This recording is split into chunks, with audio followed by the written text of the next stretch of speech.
Alright, CaribGamer.com, RepVA.com, it's your boy Ruscle. Yes, I know it's that time of the year where the ending of the year comes and the new year is beginning, and you know what that means. We always have to go back and see what games we like for the new year. Of course, you know, we are gonna we're gonna go ahead and go down the top 5, you know, because I have a top 5 list that I enjoyed for 2013. I'm gonna start from number 5 and go down to number 1. Number 5 is Battlefield 4, and I know what you're thinking, dude, you're like totally nerdgasm over Battlefield 4. How that could be number 5? Easy, the game is just broken, glitchy, it's just a mess. I don't even know how that game was rushed out. But hey, it's EA. You know how EA is. You know, you can't get steal without putting the EA. Yeah, they like to steal our money. But either way you put it, it still has good graphics. It has good gameplay. The action in the game is unmatched with any other first-person shooter.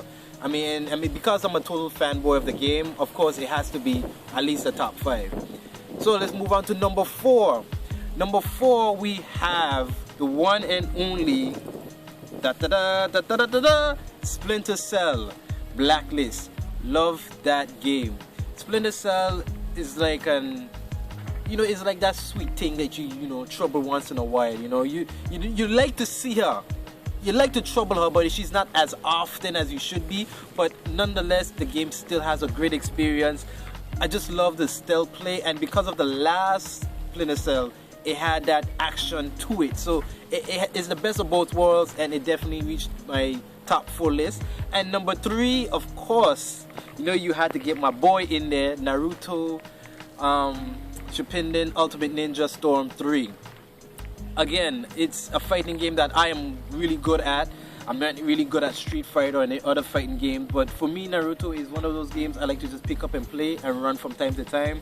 It has a full list of characters in that game, and it also has some, fan faves, like with the anime and the different cutscenes and all that good stuff, and with the extra DLC adds more gameplay to the game itself. And then for number 2, Need for Speed Rivals. I really enjoyed that game. I've been playing that game non-stop. I've been playing it so much that even my friends who've been playing Battlefield have been asking me what's going on. Even though I have a rival, not calling his name, Kevin, been trying to get on my score, which I ain't never gonna let happen.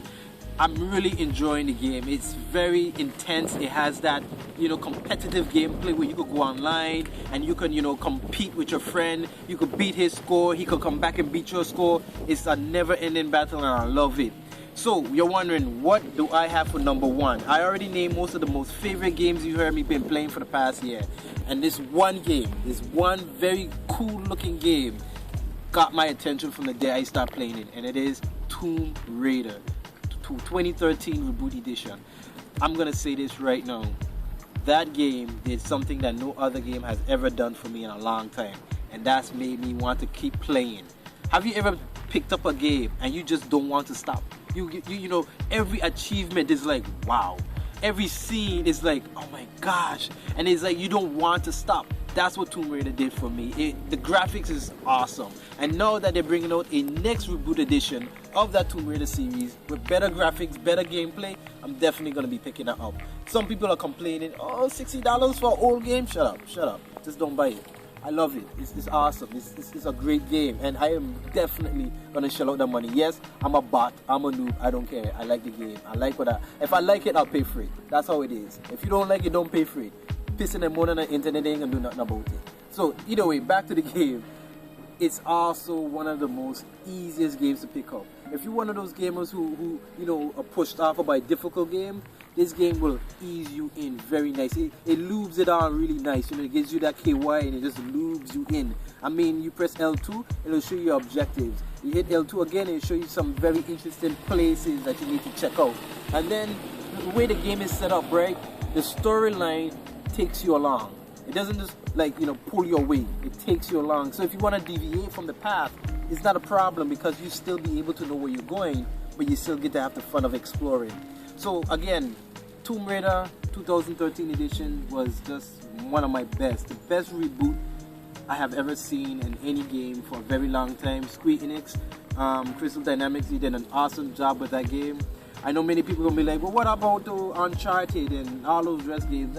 They didn't do it for me. I mean, you played one Uncharted, you played the rest. I mean, it was okay. It wasn't like, oh, Uncharted 3 was like, oh, it's okay. But Tomb Raider to me did something better than what Uncharted did. What are your favorite games of 2013? What is your top 5 of all-time games of 2013? And some you may have a different opinion than mine, but guess what? You could post it down below the links. You could subscribe. You can also check us out on Twitter and Facebook. Come on, just be part of the community and find out what you like. Because I mean, I want to know what games you like, so maybe I can check out these games and see, you know, what I can try out whenever I have nothing else to do. Also, keep it locked to repvi.com, where there are going to be rising new artists coming up in 2014. I know they got one artist I got my eyes on, and that's Be More. He has a CD coming out, and I'm definitely going to be supporting that. And there's other local artists that I know you surely want to keep a good eye on. So check out repvi.com for that, and also hit us up on Twitter. You know, we love that Twitter feed. We love talking to you guys on Twitter, so keep it locked. And you know what? Let's just make this year the year of gaming, because right now we got all kind of things happening, and we would like to keep you informed. So keep it locked to our next podcast, which we will definitely be telling you more about what's going on in this awesome world we call gaming and news and music and stuff.